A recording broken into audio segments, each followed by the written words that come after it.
سەرۆکایەتی هەرێم هیچ وادەیەکی دەستنیشان نەکردووە بۆ ئەنجامدانی هەڵبژاردن. لەسەر ئەم پرسا گفتوگۆ لەگەڵ عوسمان کاروانی کارگێڕی ئەنجومەنی سەرکردایەتی یەکگرتووی ئیسلامی کوردستان دەکەم. مامۆستا عوسمان سڵاوت لێبێت، سوپاس بۆ ئامادەبوونت. باس لە جموجۆڵی سەرۆکایەتی هەرێمی کوردستان دەکرێت پاڕاستی پەیوەندیکردن بەلایەنە سیاسەکانی هەرێمی کوردستانەوە بۆ باسکردن لە سەرکاتێکی دیاریکراوە بۆ هەڵبژاردننی پەرلەمانی کوردستان. ئێوە وەکو یەکگرتوو ئاگاداری ئەمە هەن هیچ پەیوەندیەک بە ئێوە کراوە بۆ بابەتە؟ بەناوی خۆی بەخشندەی میرەبان، هەڵبەتە پرسی هەڵبژاردن پرسێکە لەو کاتەوە کە لە 2022 کاتێ پارتی و یەکێتی بەیەکەوە ڕێککەوتن کە لە وادەی دیاریکراوی خۆی تا هەڵبژاردنەکان ئەنجام بدەن. لەو کاتەدا کە سەرۆکی پەرلەمان یەکێتی بوو و جێگری سەرۆکی پەرلەمان پارتی بوو، هەردووکیان بەیەکەوە پرسی هەڵبژاردنەکانیان ئیفلیس پێکرد و بارودۆخەکان گەیان بەم بارودۆخی کە ئێستا و بە شێوازێکی نایاسایی ماوەکان درێژ کردوانێ. لەو کاتەوە هەتاوەکو ئێستا کە ئیشەکە کوردواتنی لە گرێژەنە دەرچووە، لە دوای ئەو واقعوانێ هەتاوەکو ئێستا لە بەرەنجامی خلافاتی ناوماڵی پارتی و یەکێتی ئەو خلافاتش کە هەیانە بەڕاستی لە بەرەنجامی ترسیانە لە هەڵبژاردنەکان لەبەرەوەی لە هەڵبژاردنەکانی ئەنجومەنی نوێنەرانی عێراقدا ئەم دوو حیزبە نزیکی 700,000 دەنگ کەمیان کرد. ئێستا نە پارتی نەیەکێتی بە جۆرێک لە جۆرەکان لەگەڵ هەڵبژاردندا نین و ناشیانەوێ هەڵبژاردن ئەنجام بدرێت، بەڵام هەر یەکەی بە شێوازێک تعبیری لێکات و هەر یەکەی بە شێوازێک دەری دەبڕێت.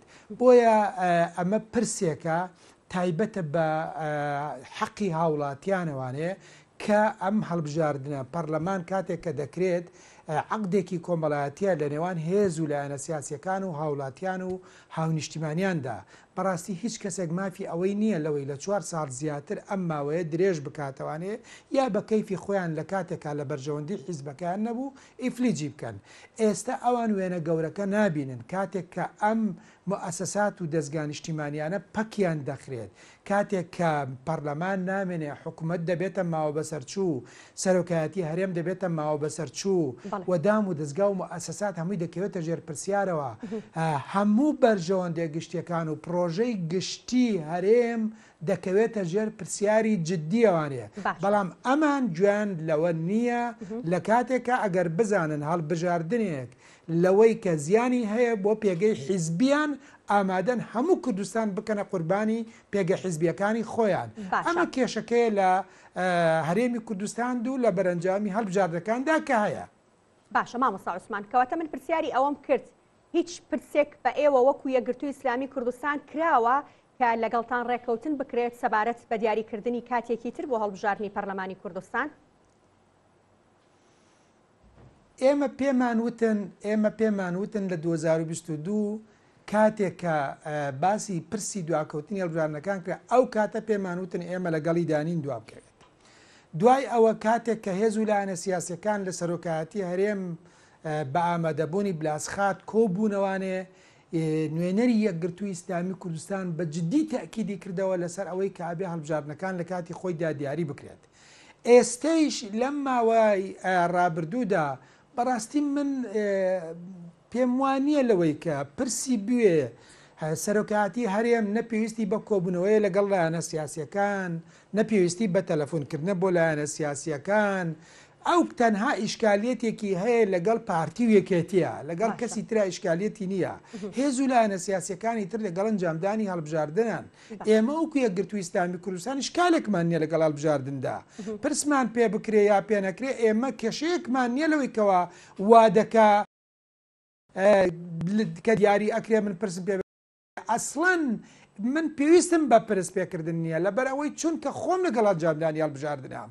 پێمان وایە ئەم دواکەوتنی هەڵبژاردنانە بە زیانی خەڵکی کوردستان شکاوەتەوانێ.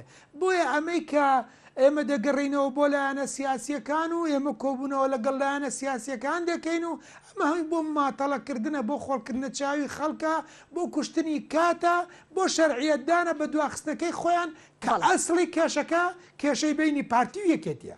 باشە مامۆستا عوسمان، باس لەوە ژەکرێت کە بڕیارە لەم چەند ڕۆژەیە سەرۆکایەتی هەرێم مەرسومێکی نوێ دەربکات بۆ کاتی هەڵبژاردننی پەرلەمانی کوردستان.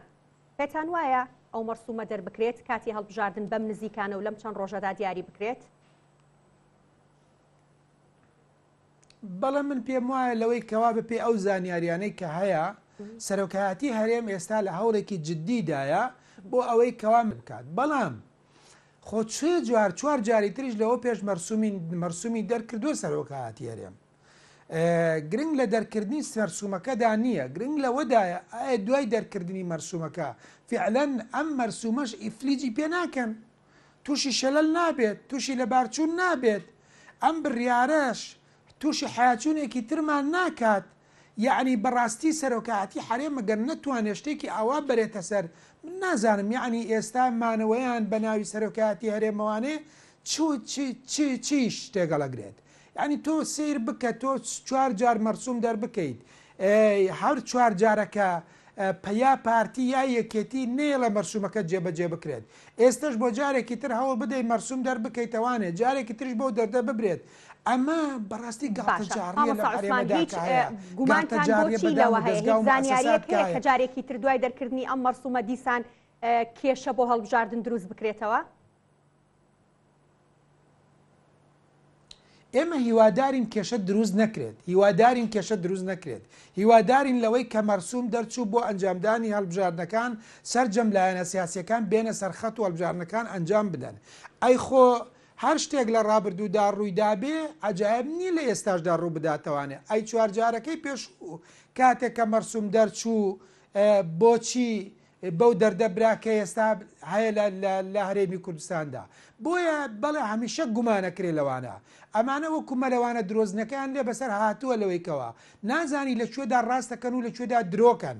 یعنی ئەگەر ڕاستیش بکەن خەڵک هەروە ئازانێ کە درۆکەن، لەبەرەوەی چونکە شتێکی ڕاستیان نەبووە لەو بارودۆخانی کە لە ڕابردوودا هەیان بووە، یا هەمیشە بە جۆرێک لە جۆرەکانم هەموو هەنگاوەکان و کارەکان و پەیامەکان بوونەتە قوربانی ململانەی حیزبیەکان و ململانەی سیاسی بینی هەردوو حیزبی حکومڕان لە هەرێمی کوردستاندا. باشە مامۆستا عوسمان، نزیکەی مانگێک لەمەوبەر کۆمسیۆن باسی لەوە کرد وەکو پێشنیازێکیش بۆ سەرۆکایەتی هەرێم وتی ئێمە لە 5 ئەیلولەوە ئیتر ئەتوانین و ئامادەین کە هەڵبژاردننی پەرلەمانی کوردستان بەڕێوە ببین، بەڵام تازە دوێنێ ئەڵێت ئێمە ناتوانین لە 5 ئەیلولەوە هەڵبژاردن ئەنجام بدەین.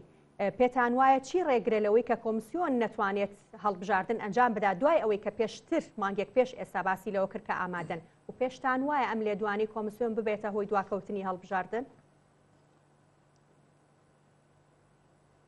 ئەگەر بتجێرمەوە بۆ ڕابردوو دەی 6 کۆمسیۆن وتی ئێمە ئامادەین لەو کاتەدا هەڵبژاردن ئەنجام بدەین. بەڵام لە دوای جەولەیەکی لایەنێکی سیاسی بۆ وڵاتێکی ئیقلیمی و دوایش بۆ ناوخۆ، دوایی هەر ئەو کۆمسیۆنە هاتە سەر خەت پەکی هەڵبژاردننی خست و وتی ناتوانین هەڵبژارد. بەداخەوە یعنی ئەم دام و دەستگا و مؤسساتانەی عێراق لە بەرەنجامی جوڵەی هێز و لایەنە سیاسیەکاندا گوتاریان دەگۆڕێت. یعنی گوتاریان پەیوەستە بە جوڵەی هێزە سیاسیەکانەوانێت لە عێراقدا و لە هەرێمی کوردستاندا. کاتێک کە جوڵەیەک بە شێوازێک دەکرێت ڕێکەوتنێکی ژێربەجێرەکی لە کۆڵانەکانی پشتەوە بە جۆرێک دەکرێت، ئاراستەیەکی ناڕاستە و خۆ ئاراستەی کۆمسیۆن دەکرێت لە ڕابردوودا بۆ ئەوی کۆمسیۆنم ئەگەر سەرنج بدەی خۆ دواخستنی پێشوو ئەسڵن سەرۆکایەتی هەرێم نەچۆ ناو ئیشەکەوانێ هەر ئیشەکان بە کۆمسیۆن کرد. ئەم جوڵە سیاسیانەی کە کردیان ئەنی دام و دەستگا و مؤسساتە نیشتیمانیەکانیشیان بەکارهێناوە بۆ خۆیان. کۆمسیۆنیش ماوەیەکی دیاریکراوی تایبەت بە خۆی هەیە. بۆیە ئەو کارتێک کە لە بەردەمی هەرێمی کوردستاندا ماوە کارتێک نیوە بە ئاسانی بتوانن یاری پێ بکەن. بۆیە لەم چەند ڕۆژەدا ئەگەر بێت و ماوەی هەڵبژاردنەکان دیاری نەکرێت کە دەبێت دیاری بکرێت، چونکە ئەگەر دیاری نەکرێت بەڕاستی عەجایب نییە کۆمیسیۆن بتوان بڵێت ئەو کاتە من مانگی 10 ناتوانم و مانگی 11 ناتوانم، و لەو کاتەشدا مانگی یەکیش بەڕاستی هەڵبژاردنەکان خۆ دەزانی کۆمیسیۆن ماوەکەی بەسەر دەچێت بۆ ماوەی چەند مانگێک ماوەکەی درێژکراوەتەوانێ ئەو کاتە هەڵبژاردنەکانەکەوێتوانێ بەردەم قەدەرێکی نادیار.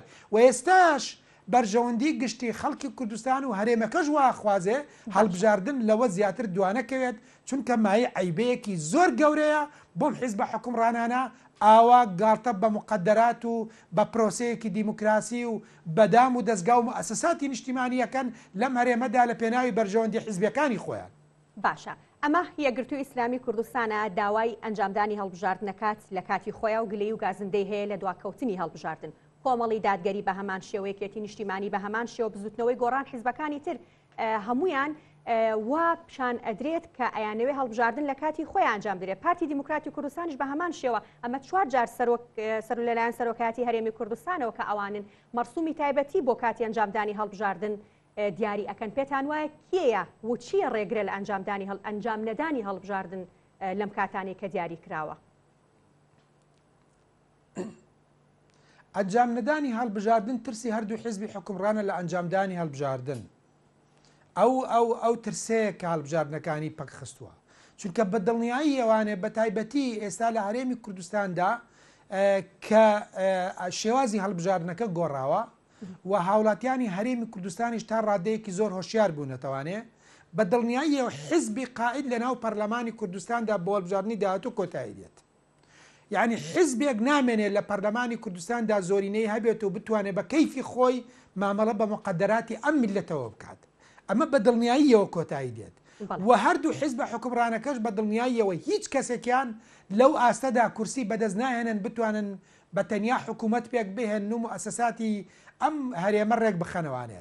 ئەمە کێشە گەورەکەیانە. ئەوان فێری ئەوە بوون لەوەی کە چۆن دەست بخەنە بینەقاقای دام و دەستگا و مؤسساتی نیشتیمانی و ژێرخانی ئابووری و توانای سەربازی و پەیوەندی ئیقلیمی و پەیوەندی نێودەوڵەتی ئێستا کە ئەم وێنە بچووکبوونەوەی خۆیان لە داهاتوودا لە بەرچاویانە ئەمە ڕێگرە لە بەردەمی ئەوەی کە بەردەوامی عەرقەلە دروست بکرێت بۆ هەڵبژاردنەکان و نێڵن هەڵبژاردنەکان لە کاتی خۆیدا ئەنجام بدرێت کە ئەم هەڵبژاردنە هەر دەبێ ئەنجام بدرێت و بە دڵنیاییشەوە ئەو وێنانەی ئەوان هەر دەبێ بچووک ببێتەوانێ، چونکە بەڕاستی لە ڕابردوودا ئەوەنە جوانیان نەچێڵاوە هەتاوەکو لە بۆ داهاتوو بۆ ناو هاوڵاتیان متمانیان بەخۆیان بمێنێ. چونکە ئەگەر سەرنجێ بدەیت لە هەڵبژاردنەکانی ئەنجومەنی نوێنەرانی عێراقدا بەوە لە هەڵبژاردنەکانی ئەنجومەنی پارێزگاکانیشدا ئەم هێز و لایەنە سیاسیانە گۆڕانکاری گەوریان بەسەرداهاتووە و لە ناو دڵی خەڵکدا شەرعیەتیان لەدەستداوە. ئێستا بڕۆ لە هەڵبژاردننی پەرلەمانی کەرکووک عەفو پارێزگای کەرکووکدا کە نوێنەرانی کەرکووک هەڵبژێرا چەندە وعدی درۆینیان بە خەڵکدا.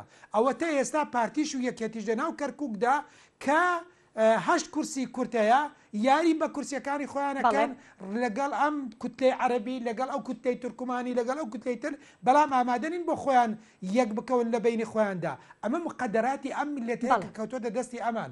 خەڵکیش ئەم وێنانە دەبینێ و دەشبینێ لە ڕابردوودا چۆن بەرژەوەندی گشتی یاری پێکراوە. هەر ئەمڕۆ سیرکەیە ئەنجومەنی وەزیرانی بەسەرچماوە بەسەرچووی هەرێمی کوردستان دانیشە لەسەر چی؟ لەسەر کارەبا کە ماوەی پێدانی کارەبای نیشتیمانی لە ئاستی پێویستدانێت. خۆمای شەرمەزاری نییە دوای 33 ساڵ لە حکومڕانی دانیشی تەوانی لەسەر شتێک کە بووە لە ماوەی 30 ساڵی ڕابردوودا چارەسەر بکردایە. کارەبا فرۆشن بە وەسەتی عێراق و جنوبی عێراق و خوارەوەی عێراق، بەڵام لێرەوە هاوڵاتیان و هاونیشتیمانیەکانیان بێکارەبان. کۆبوونەوەی ئەنجومەنی وەزیرانیش دانێن بۆ دانیشتن لەسەر پرسی کارەبا. باشەمە خۆڵکردنە چاوی خەڵکو و گاڵتەکردن بە مقدراتی ئەم خەڵکە نەبێ چیترێ یعنی بەڕاستی. ئەمانە ئەم حکومڕانانن، ئەمانە ئیدارەی ئەم وڵاتەکەن، ئەمانەن هاتوونەتە سەر گۆشت و خوێن و ئێسقانی ئەم خەڵکە لەسەر ئەنفال و کیمیاباران و کۆڕە و چوونەتە سەر دەسەڵات و بەو شێوێ مامەڵاکەن. بۆیە لە هەڵبژاردنەکان ترسیان بۆ دروست بووە. بەڵێ زۆر سپاس بۆ بەڕێزت.